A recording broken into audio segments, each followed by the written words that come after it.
350 एकड़ तो पूरे गांव 50 साल से लिए हैं। राइट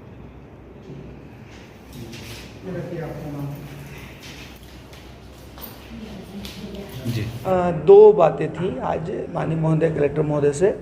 एक तो मुख्यमंत्री जी ने जो छुरिया में मराठा कलार समाज को घोषणा की थी 20 लाख रुपए का, वो राशि आज समाज को वितरित कर दी गई है, उनको वर्क ऑर्डर दे दिया गया है, और जिससे मराठा कलार समाज चौकी क्षेत्र में काफ़ी हर्ष व्याप्त है।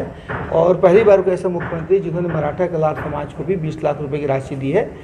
दूसरी बात, एक संभलपुर और बरबसपुर के किसान आए थे बड़ी संख्या में। वहाँ एक समस्या है, मटिया मोती नाला जलाशय का जो टेल एरिया पड़ता है, जो बांध का, वहाँ उसके पार करके वहाँ के लगभग 300 किसानों की ज़मीनें हैं। तो उसमें जब पानी भर जाता है तो किसान खेती नहीं कर पाते, और जो धान की खेती वो लोग पैदावार करते भी हैं, उनको काट के लाने में दिक्कत होती है।